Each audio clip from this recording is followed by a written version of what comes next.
today is talk about a lot of the things that you've been hearing on the floor and in the panels at IBC, but we're going to try to put it within the context, as Olivier said, because we're at our member Eutelsat's booth, of satellites.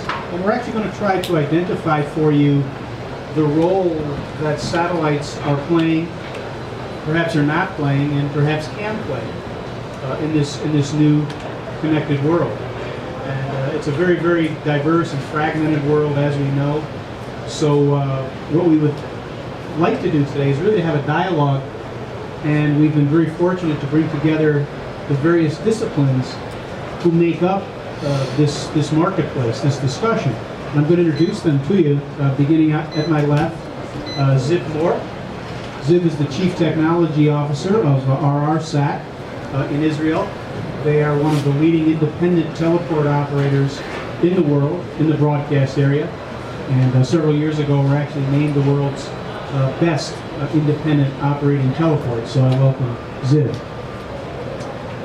Next to him is my friend Stuart Bailey. Stuart is with Viacom and their family of networks and companies.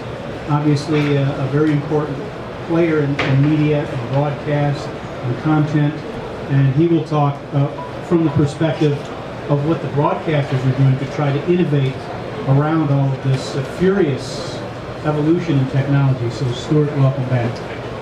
Olivier, our host, of course, Anstett, is from Eutelsat, which is one of the leading, of course, satellite operators on Earth, and also, I have to say, one of the most innovative.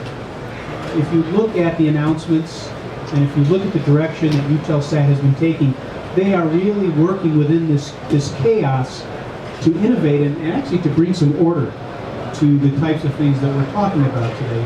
He can tell you a little bit about some of the newer services, but how they're also approaching this and other areas that relate to this, like broadband and things like that. And it's interesting, Olivier, that your title is Deputy Director of Value-Added Services, which is specifically what we're talking about when we talk about a commoditized product like satellite. Where is the value? Because the value is where the money is going to be. So again, thank you for hosting us. Stefan Nittenberg is the Managing Director of Anstett. Anstett is going to represent the technology side of this discussion.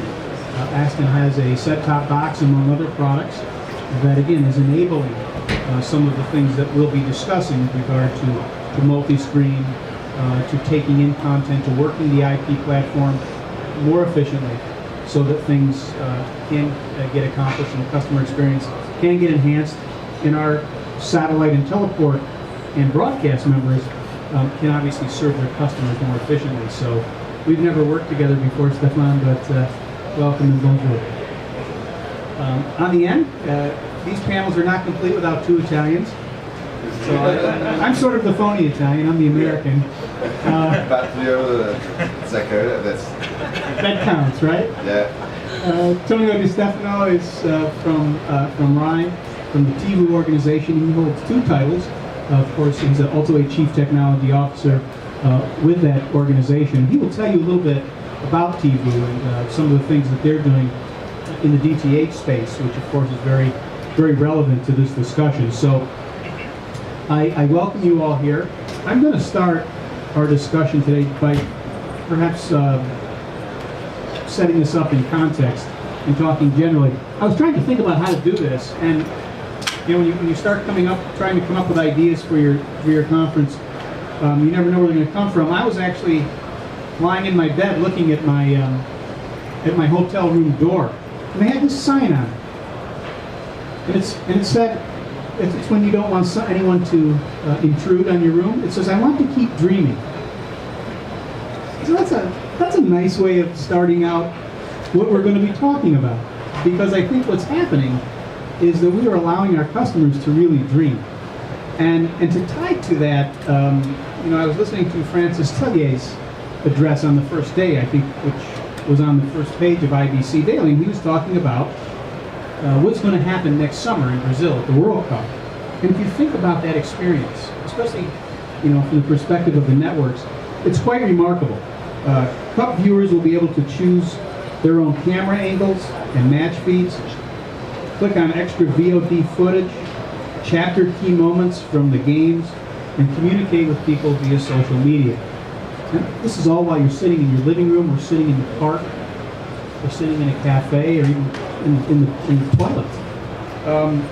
Turnkey solutions include a white label apps and broadband player that will allow viewers to pick their own feeds, views, angles, and request extra data in real time. That's second nature to our business because we have to make that stuff happen. But when you think about it, it's a remarkable, almost miraculous experience that users not only have, but that they're now conditioned to have. And so, Ziv, I'm going to start the discussion. I'm going to ask you, given this as part of the landscape, what is RRSAT seeing out there that it is identifying as being transformative and important to the teleport operator as it tries to serve the broadcasters and your other customers? First of all, we are a teleport operator, but we are also eventually we are in broadcast. We provide broadcast services, so it's not only teleport. And teleport is a major tool in our toolkit to enable these kind of services to our customers. We need to mix all together in order to create this value. We speak on added values. And I think that your introduction with reading this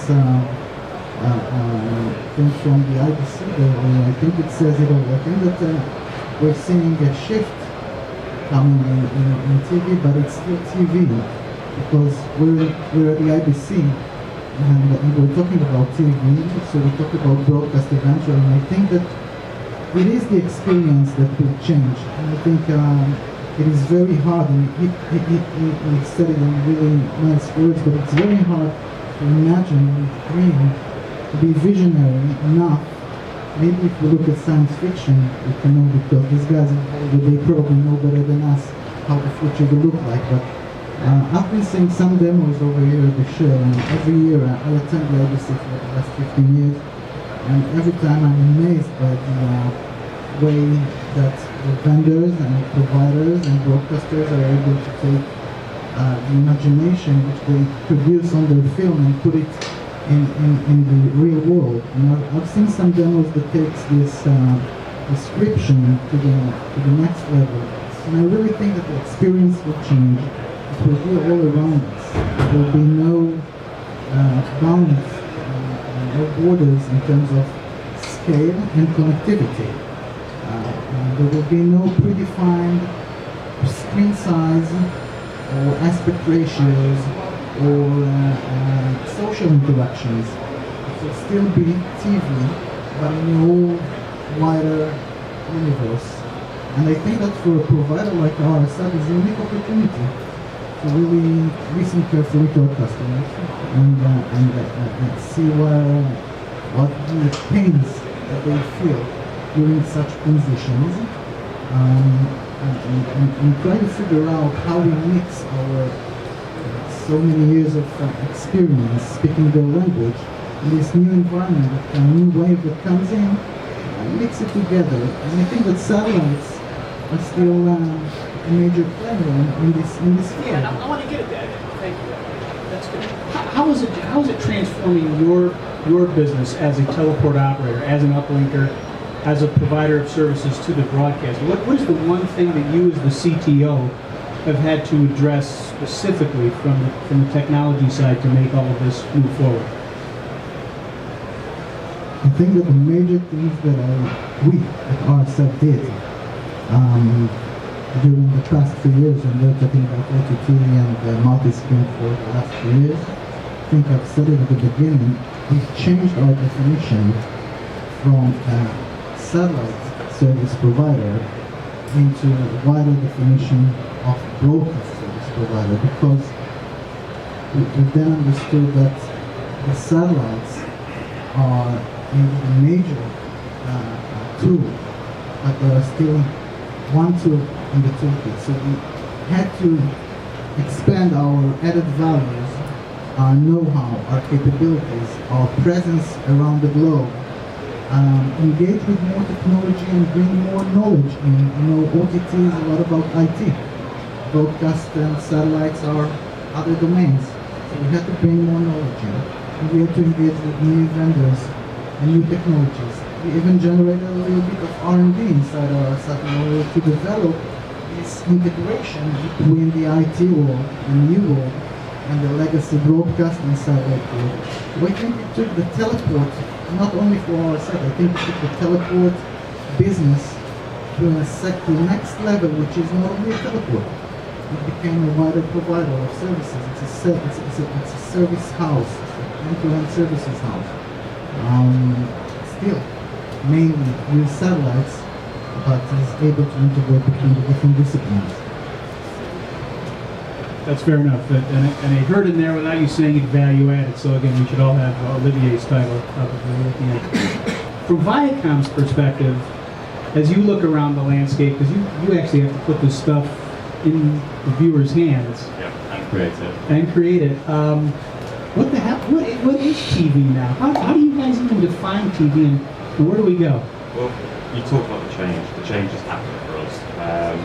That's primarily, tell me if you can't hear me by the way, that's primarily driven by the fact of the audience and demographics. So as Viacom, obviously we operate a lot of kids brands, Nickelodeon, a lot of youth brands, so MTV, pretty much everything in the music space, everything right up to the adult demographic of Paramount Movies, etc. Which is fantastic and it's a great opportunity, but at the same time, as you can imagine, dealing with kids and youth, they are the tech savvy millennials. So they're the ones driving our business. So the big change that's happening for us, or the change that has happened, is we have to be integrated. We have a 360 offering, 360 ecosystem. We are fully integrated with social media. We are very heavy on metadata, plus business intelligence coming back. We're not in that world anymore where it was literally create a 24/7 channel, push it out, doing an advert, those days are gone, long gone. Now we're wrapping social media around it. Twitter is a huge part of our, not even marketing side, but our actual revenue projections and how we actually monetize it. Sorry, can you hear me? So yeah, basically I was just saying, effectively social media is a huge part of our business plans now. So yeah, it's very much a 360 offering, so fully engaging 360 as a delivery platform to get the message and the buzz going, drive the eyeballs to the screen. But we see the screen is very transient now. It's not just a screen in your living room. We're very much partnering with OTT partners, etc. Because the millennials and the kids today, they don't just want to sit in a room or a living room watching TV. They want to watch TV when they want it, how they want it, where they want it. So it's going to be a very transient media. And then based on that, we have to be very heavy on the analytics coming back as well, which is a very different change to where we were a few years ago. We've heavily investing in business intelligence. Can you talk to that a little bit more on the metadata side of it, how you guys are using that information and what its relevance is, and perhaps how the satellite industry can help?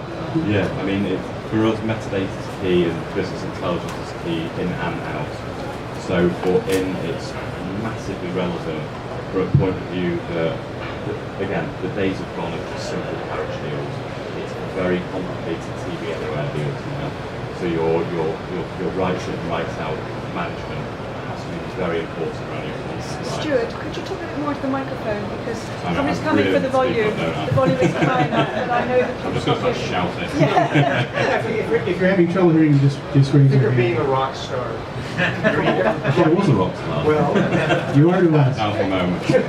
So so metadata is very important because on the input, it's all about rights in, and again, that is driving our TV everywhere deals.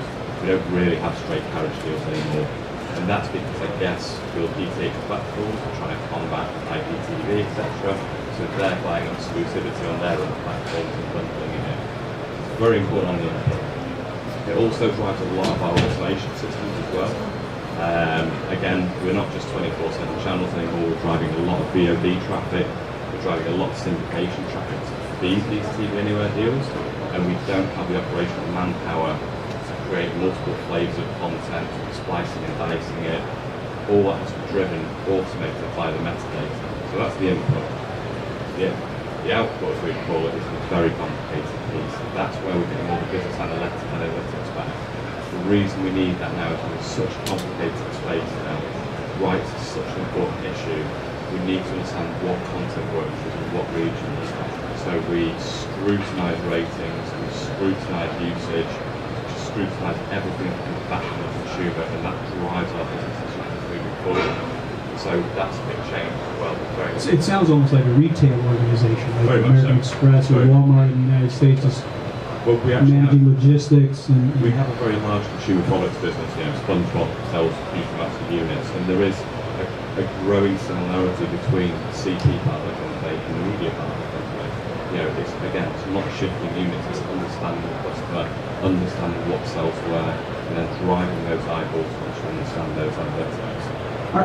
Are you finding that you need to outsource more and more of these services to the satellite operator, the teleport operator, or the technology provider in order to get them done? And are there risks with that, or are you trying to keep it all in-house? There's a couple of models. I mean, Viacom traditionally built in-house. We enjoy the benefits that come with scale internally. So we have 207 channels playing out internally, etc. Huge amounts of capacity. Really struggling this, aren't I? Huge amount of capacity deals, etc. What we do have though is we're slightly risk adverse to having huge overheads of technology laying redundant, ready for burst functionality. So Netflix launches Turkey, as I've just announced. We will not be doing that processing internally because we do not have that headroom. We will outsource that. As we understand the incremental headroom, we will build accordingly in a planned and controlled fashion. So we use outsourced providers as a kind of spillover attack almost. But we also use them as R&D partners. We're not a technology company, we are a content company. So why would we try and build technology products and specialists around that? So we do a lot of partnership R&D. So Olivier, the broadcaster, is becoming a very, very complex octopus or organism. Satellite industry, though, we're pretty much straightforward, right? We're still a bent pipe. Send it up, bring it down, yeah? Well, I mean, Eutelsat is celebrating its 30 years this year. So last 30 years we've been providing satellite capacity, yes, but in fact we've been helping mostly the broadcasting industry to develop and succeed in the reach of almost the whole planet, in being able also to deliver the best quality, the best TV experience around. HD comes everywhere through the satellite and not through terrestrial networks or other networks. So we give reach, but the mic is a bit bizarre, sorry for that. I hope it's better. Can you hear that? It's fine. I'm not convinced with the microphone. I try to be more of a rock star with another microphone. Okay, so we try to help our broadcasters to reach more customers with the best quality TV. And suddenly their business is becoming more complex, as you just explained. They have to develop many new activities that were not there, and that allow their customers to be connected, watch their program, non-linear programming, be able to interact in between them and collect information about their customers. And we feel that our mission is just to enable them and bring them the tools to succeed in that with all of their customer base and expand that customer base. So that means that in the view of that shifting environment, we try first to understand what the customers are doing, and we do that by operating a small bouquet in France, which is called Fransat, which is doing a broadcast of the DTT channels for the places where they're not available, so giving more reach, giving more quality as well, because Fransat has been the first and the only one to broadcast all the new terrestrial HD channels in France. So the satellite proves that we can be fast in deploying to everybody. And being connected, because Transat is also, and you will be able to see that in the Eutelsat booth, is also building HBB TV portal, connected, enabling the broadcasters to concentrate on the creation of content, and we have them selling it, making money with it, presenting it, and reaching the customers. So that's what we do with Transat, and the bricks and pieces of Transat help us understand the business and will help us and build the solutions that the broadcasters are looking for. How did Fransat evolve, and how long did it take to evolve? Can you just give us sprinkle some details in on that? Well, Vanessa, you may know when we launched Transat, but it's only a few years old. It's 4 years old. 4 years old, yeah. 4 years old. And it is really answering a need to do the full coverage in France. Of course, it's it's 2 million households that benefit from the service, which is an important share of the market. And we take the opportunity of this service to really build an intimate knowledge of the broadcaster business and prepare the value-added services that will help them be the best. So to be connected, to know about their customers, and that means that there is some return link, so you can listen to the customer real time. We do that as well. We try to develop that technology. What we call the smart LNB is just about creating that link for all of your customers, so you know what they do, what they want, and they can interact with what they deliver in a non-expensive or really inexpensive way. So that's one way we go. We try with partnering with Aston and the like of the hardware manufacturers to make sure there are standardized profiles and functions in the decoders. So again, the broadcaster can concentrate on what they provide as a service, not on being experts in whatever bizarre technology is around. We try to do that. In a non-satellite part of the world, where Cable Kiosk, who in Germany is offering the full suite of services to really build a cable operator, but the small cable operators can outsource all this to Cable Kiosk, who's providing the full bouquet and VOD and multi-screen experience. They do that, and the small cable operators in Germany can benefit from that. So it's also one of our ambitions to allow all sizes of broadcasters to be able to reach the best quality TV everywhere. And we are building that suite of services and knowledge to accompany that. And that's, you're adding the virtue of the satellite into that mix, right? Or are you diminishing the role of the satellite over time in Europe? No, I think the point is that we really know that the satellite is reaching instantly everywhere with the best quality, and the way we see the terrestrial networks, they're not close to do the same. The coverage of, I would say, high quality terrestrial networks is limited today and will stay limited because the extent of the investments needed is just too much. Very good. Technologies that Olivier doesn't want to touch. That's your business, Stefan. How the set-top box is obviously the straw that stirs the drink in all of this. It enables a lot of this to happen. Where have you advanced to in this discussion now? And is there a changing role for satellite in what you have put out into the marketplace? First of all, I would like to say again something important regarding satellite, because over the 20 past years, I've heard so many debates on will satellite will go on, and still existing and developing. Why? Because as you said, universal coverage and quality. This is the two main strengths of satellite television, and the satellite will never lose that. So we have no fear about future regarding satellite television because of these two reasons. Nevertheless, the movement of the customers is very deep into the change in the way they want to watch television and the kind of content they want. And that's why we strongly believe in hybrid solution because television is television. People don't use television as they use a tablet. Television is a common device for the family, for the household. The tablet is individual. The smartphone is individual.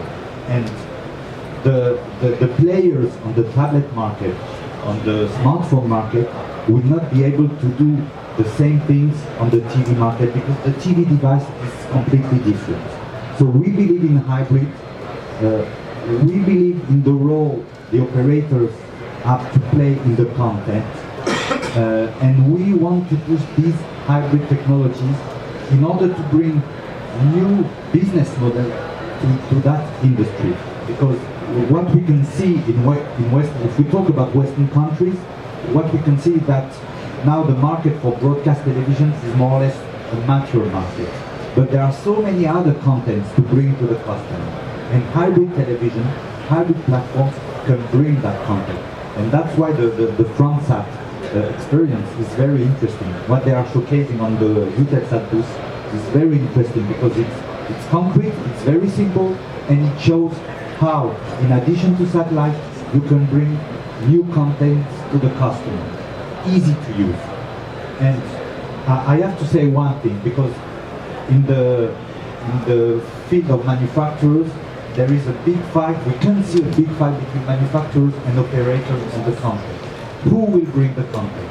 We believe, and we are manufacturers, we believe that it's not the job of the manufacturer to bring the content. Bringing the content is a real job. How to package the content, which content. It's not the skill of a TV set manufacturer, of a set-top box manufacturer. It's the job of the operator. And only the job of the operator. We have to bring the good technology, to implement the technology, and to make it easy to use for the end user. And it's a big change in the way we are working, because that was part of your question too. How our job is changing. 10 years ago, it was quite simple to make a box. The technology was quite simple. Today we are integrating so many technologies in the same box, with so many players. Just one figure. 10 years ago, testing for our product was 20% of the job. Today, in the R&D, today it's nearly 75% of the job. Testing. Testing. To be able to test interoperability of all the technologies embedded in the box. Because it's so much more complex. Yes. Yes. The ecosystem is much more complicated than 10 years ago. Do you have to get the product out faster? Despite that? Of course, because the time to market is very short. If you have a too long development process, then when the product is ready, it's already too late.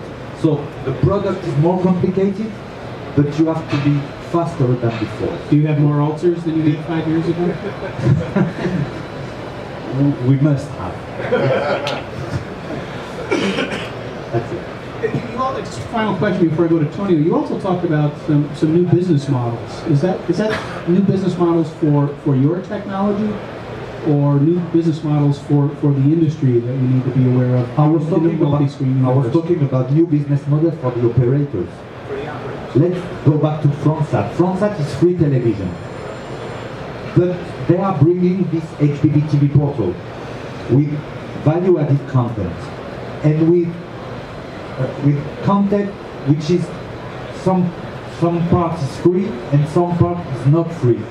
But the issue is that we believe that now the customer wants to pay only for what he wants to watch on demand. It's video on it can be video on demand, it can be information on demand. So, and it's a brand new way of thinking about satellite television. How to bring content, but no subscription, no commitment in the long term. The customer now wants to manage the way he spends money. It's a big change. It is. It's a different type of device, as you said. It's a community device, a communal device. Yet it's not an internet device. Yet the experiences are kind of merging over. That's interesting. Tony, maybe that's a thank you, Stefan. The word nonlinear comes up a lot, but before we get into that, you, like Stuart, are in the broadcast world. Tell us a little bit about what you do with TVU, because I'm not sure everybody here is familiar with the organization, and then you can address that question. Yeah, thank you. First of all, very, very few words for explaining the situation in Italy, this strange, very strange and nice country. Up to push Luis to come back home anyway. Gladly. In Italy, this is a point that Olivier said before very well. In Italy there is still 90% of reception via terrestrial. We are a country in which the terrestrial network has a very powerful, very strong situation today. What's happened in the meantime? Happened that the digital switchover changed a little bit the situation. In the sense that more or less, Angelo, correct me if I'm wrong, but before we had the 6,000 transmitters for covering the network. Italy is a strange country, a lot of hills, very nice place, but a lot of mountains. Then to make a good terrestrial network, you have to invest a lot of money. Before we had free network, national digital network, Rai 1, Rai 2, Rai 3, Mediaset has got its own free networks with a coverage more or less 90%, Rai 1 has got 99% with a lot of, more than 2,000 transmitters all over the country. That's crazy. Now with digital switchover we moved to a different situation. We are no more a free national network. Rai has got 14 channels using 4 or 5 multiplexes. Then if you imagine that you have to put 2,000 transmitters for 5 networks terrestrial, it means it's 10,000 multiplexes. It's crazy. Clearly we are obliged to put our main network as Rai 1, with the same coverage of the past. It means that we have a network using a strange situation because we are using, let me say, a KSFN solution for Rai 1. There's a huge investment for doing that just to cover more than 99% of the population.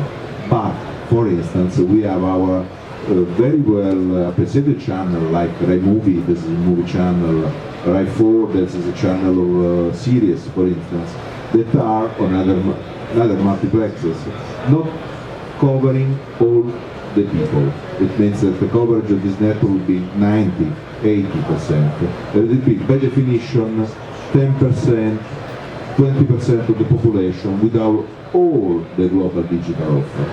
Which is the reason we are in good partnership with Eutelsat. In August 2009, Rai, together with Mediaset and Telecom Italia Media, decided to set up TVU. TVU was a company funded by the three main broadcasters in Italy for complementing, mainly through satellite, the diffusion of digital terrestrial television. We started 4 years ago, like Anstett. In 4 years we are, let me say, our idea was to start as simple as possible because we know we have in Italy a very big paid TV satellite operator with Sky Italia. Sky Italia reached in the past 5 million users. Let me say now this will increase perhaps something like 4.5, 4.7, but anyway, the universe is more than 5 million having access to the satellite, to the pay television Sky, but there is enough space also for free television to satellite. And TVU in 4 years activated 2 million smart cards. It means that since there are, there is no correspondence one by one between smart cards activated and household covered, but we are override the 1.5 million of us covered using Eutelsat device. Then it's a good success, and we hope we know that there is still a space for increasing the basic. The basic we discussed with Stefan before consider that, as is the same figure in Italy, 80% of the people with HD TV sets has got SD set-top boxes in it. Then clearly it means that our bread and butter really is to give basic television services to the people who has problem in receiving all the offer, problem due to the interference. The situation is evolving also for the basic because clearly you are the new LTE 4G evolution. Clearly the threat to the terrestrial broadcaster is quite, the situation terrestrial broadcaster is quite on the limit, in the sense that the interferences coming from the telephone services will be more and more invasive, and there is a need of finding more space. Clearly, You're talking about spectrum interference? yeah. Yeah, it's a big issue. Yeah, because there is a decision at European level, and then they are giving to the telephone company the 700 frequencies. You know, before television in Italy operated up to 88, 62, then it means that now we have out 1/10 of the spectrum, because all the frequency from 61 to 69 are awarded to telecom company, and now in Italy also the frequency start at 57, 8, 9, 60 are now awarded to telephone services. And we see that throughout the satellite industry, and it's a big threat. And of course, to my colleague Robert Bell here, we're working with other organizations to try to counteract that. But the telcos are very powerful. In the United States, they fundamentally buy off all the politicians, so it's difficult to win the argument with size. So you have to prove value, and I guess the question is No, I made a the mistake value. because before I worked for a telephone company in Italy, then I moved to Rai, then I made the wrong choice. I have to stay to Telecom Italia. Actually, the choice you should have made was to be a politician, because then you get all the money. Yeah. But is the service also providing broadband as well? Is it two-way broadband as well?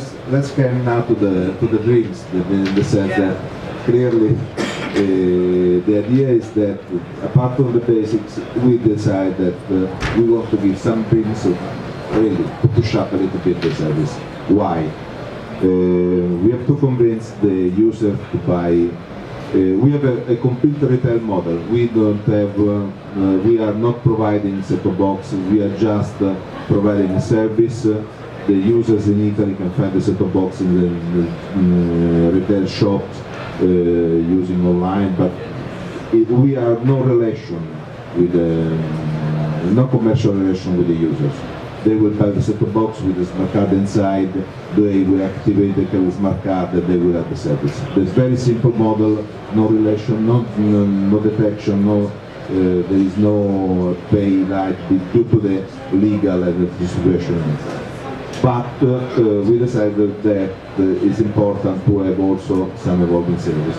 Before starting, I want just to quote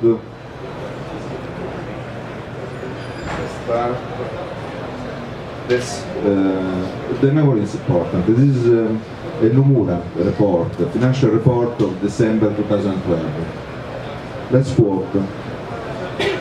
We believe OTT is unlikely to pose a significant threat to the linear TV broadcaster, which continue to have the strength in depth in content and remain the only viewing platform to guarantee mass market audience.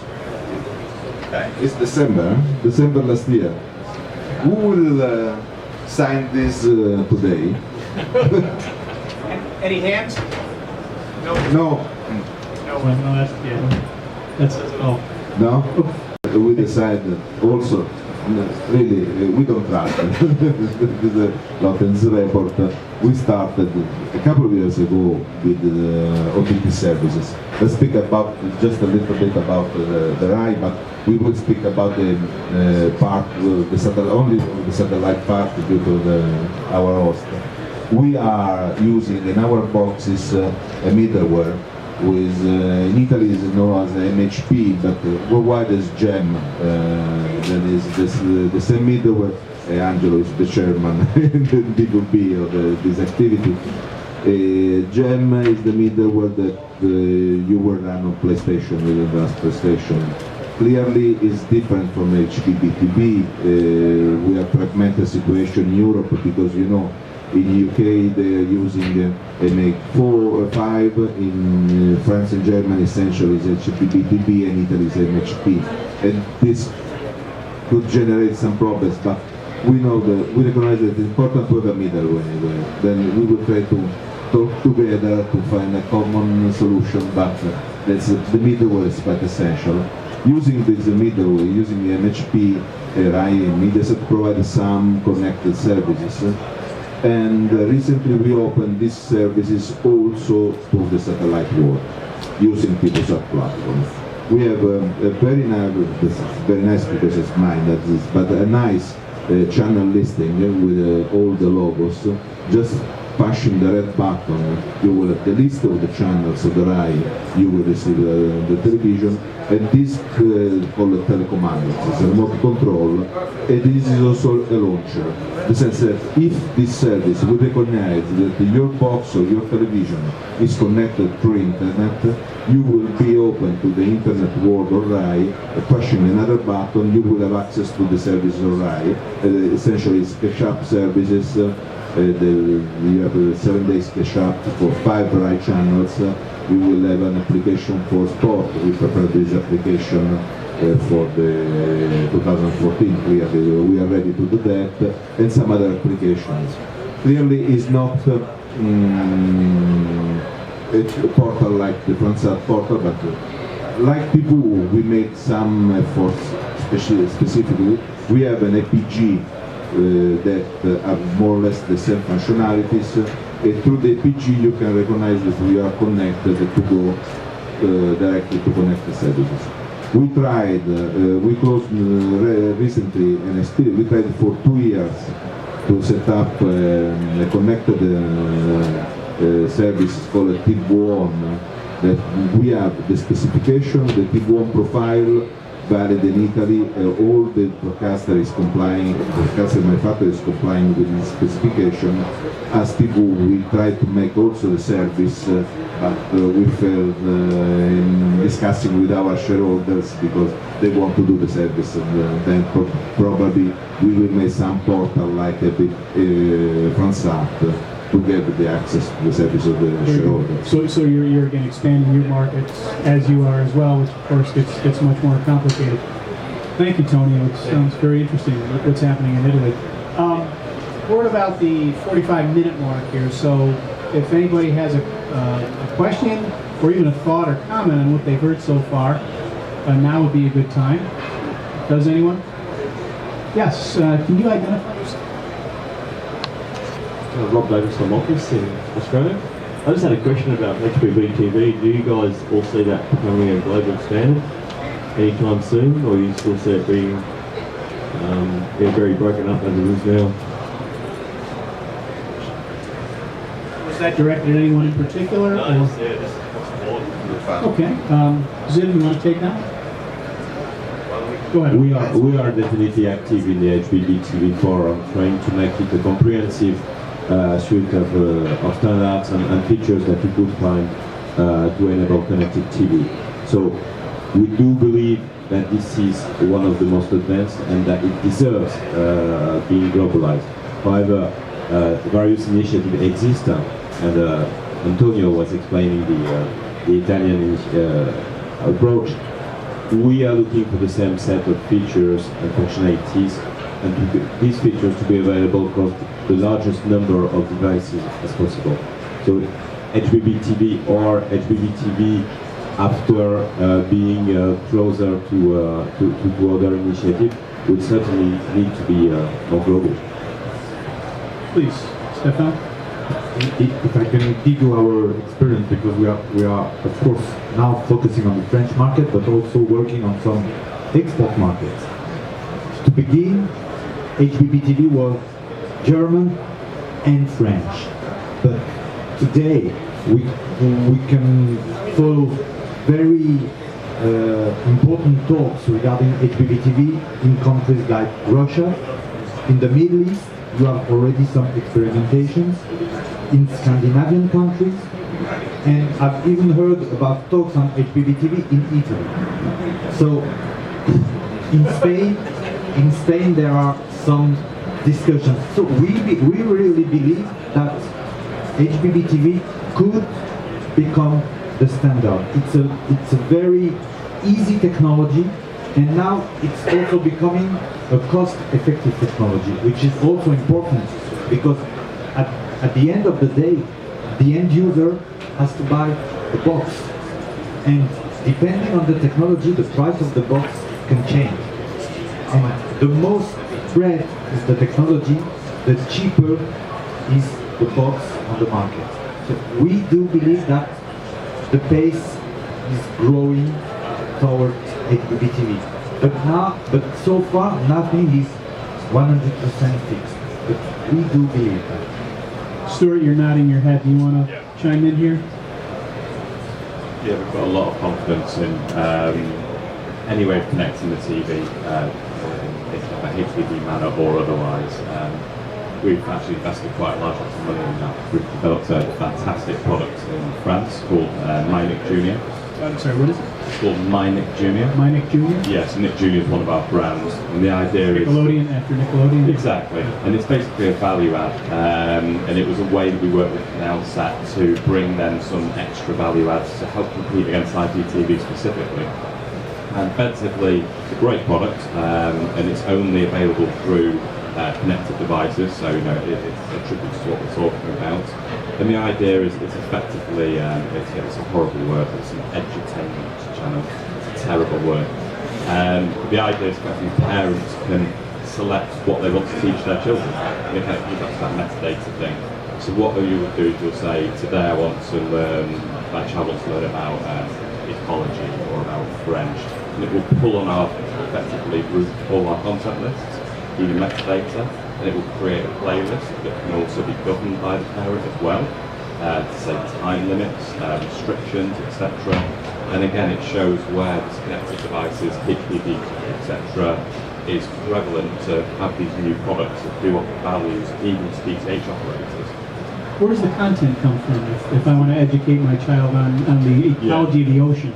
So effectively that's all being drip fed to the set-top box or directly to the application. So again, we will offer a linear portfolio over satellite, which will be complemented by the applications on whatever device we want to load that application onto. And that's been a fantastic success and something we're looking out to roll out globally now. That's interesting. I want to turn the question back. What's the view and what's the development in Australia right now on HBTV? You guys are just getting broadband, as I understand it. Yeah, it's interesting in Australia that just more recently that all the broadcasters pretty much aligned and said they're going to go forward with HBBTV. So they're part of consortium for Freeview, and originally they went off the UK standard and went MPEG-5. And we also put that over a new satellite platform that we developed, or Office developed for the broadcasters. But yeah, recently they just announced that they're going to go on HBBTV, and Freeview, which is a sort of consortium, is going to progress that. So that's definitely where we're heading. So there's a consortium established, you're going to implement standards? Well, we already had MPEG-5. They already were established to do MPEG-5 and the new digital content, and we, as part of the switch over from analog to digital TV. But yeah, going forward, they're going to adopt the HBBTV standard as a common multi experience and set-top box middleware. Does anyone else want to comment on that particular subject or raise another one here in the moments we have? Yes, Mr. Bell. Just a quick question for our host. I'm intrigued by. No, you don't need it. Just a quick question for our host. I'm intrigued by Eutelsat, and as an interesting way, as you put it, to learn your customer's world from the inside. But you, of course, Eutelsat is a dominant also provider of services to broadcasters. I'm interested in how you manage that perception with them that you're going into their business. We do, because of course we learn about this business, but Fransat is obviously a very specific service. As you know, Eutelsat is very much based in France. There was a big need in France for a service. I would say the need is similar to the TV need, and the way the French, I would say, landscape is organized, it was necessary for Eutelsat to move and occupy that space and make it happen for the consumers. I would say that's basically not from a need or a desire of Eutelsat to be a broadcaster, but we happen to do that because that's part of our mission, and we've been doing that for years. It's a bit a stretch from the initial step, but obviously we keep on being a provider for all the broadcasters, and I just wanted to add that beyond knowing about the business, we still do our business, and we are extending very massively the fleet. We are going to be able to cover Latin America in a much more significant manner than before. So we continue to allow the reach everywhere. Jean-François,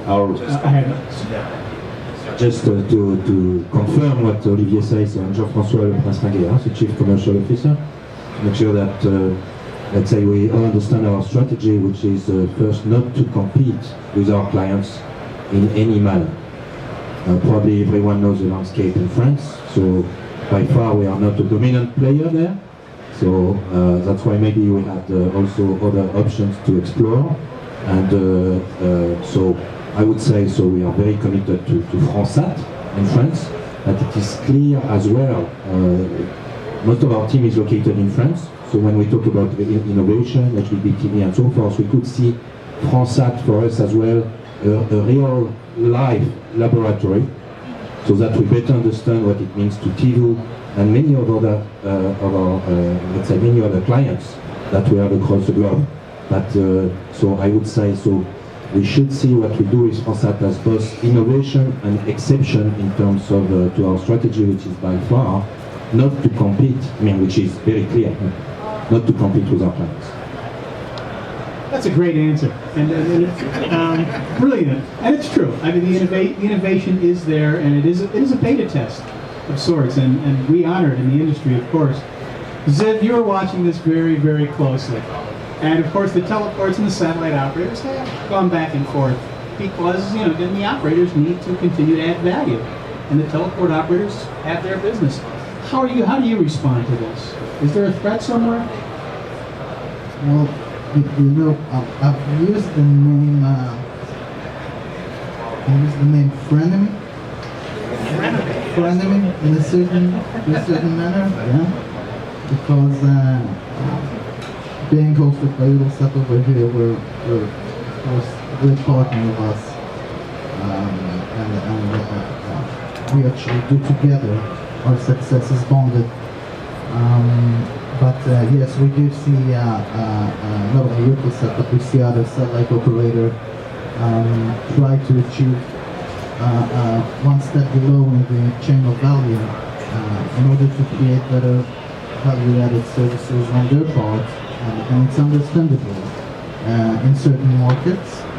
On the other hand, it does create action on other markets.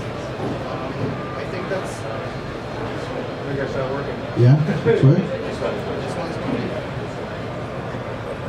I think that's the part of the changing dynamics of the market, also due to all these multi-screen OTT and the future that we've been discussing for the last hour. I think these changing dynamics create new needs for broadcasters, which are both of us, these are our customers, create new needs. It makes services more complicated, more sophisticated, and more unique for each of our customers. And we have to find a way, ultimately, to feed each other with business. I believe that there are certain markets where Eutelsat has great values, and they are able to provide added value services just like our stuff is better than other operator, but there are certain markets that our long years of experience, deployment in the market, and the value that we bring are overcoming. We all know what we're good at. Yep, thank you. Just final question. This is going to be very, very quick answers.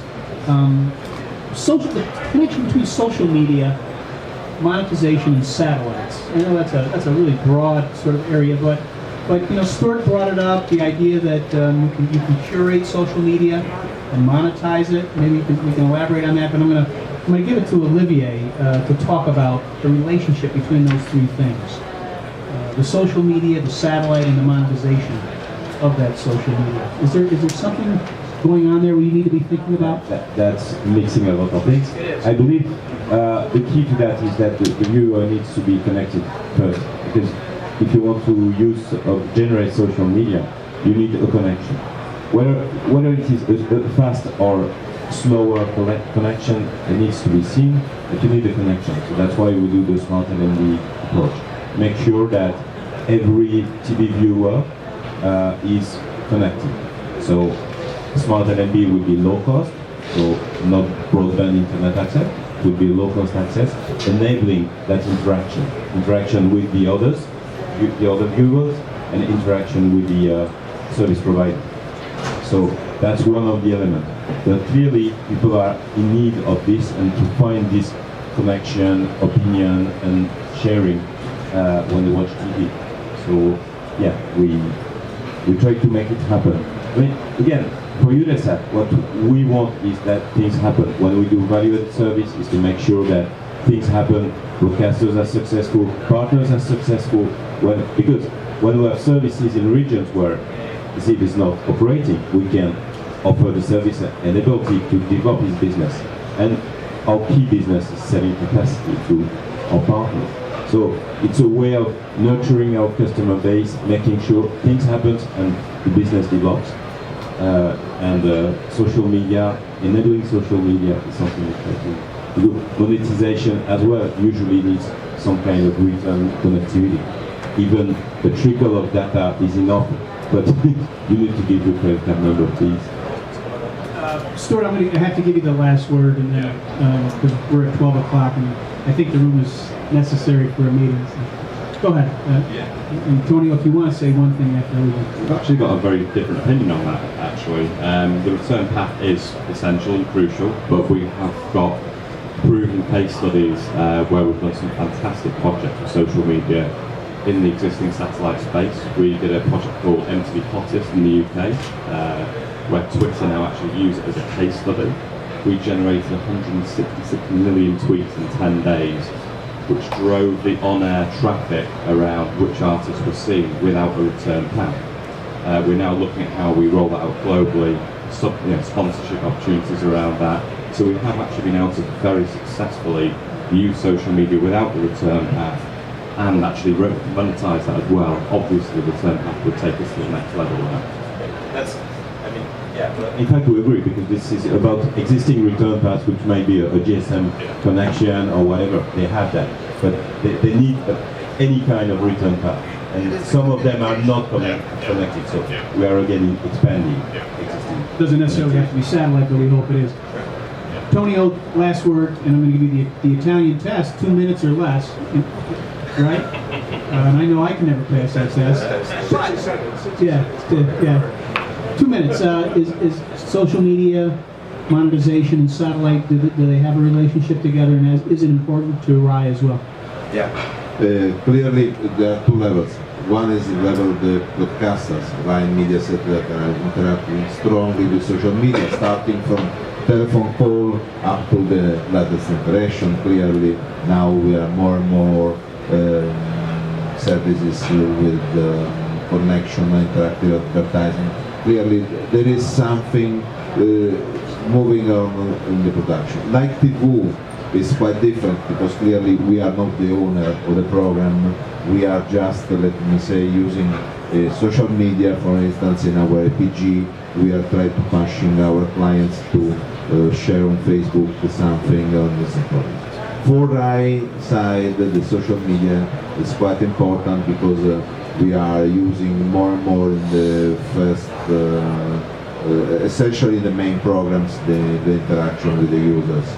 Then, for instance, at lunchtime with the cook, there is a cooking program as usual in the world, and then you can have there is an application for iPad and Android. You can have the cooking receipt. You can have let me say the usual thing, but we are still in the way to understand the best way for making more money from it. That's the point. Yeah, absolutely. See, That's the test. that is the test. It's been a great conversation. Thank you very much to each of you for making the time to do this. Thank all of you for listening. And I know Eutelsat will keep dreaming. I have to go home and return this now to the hotel. But I thank you for coming. For those.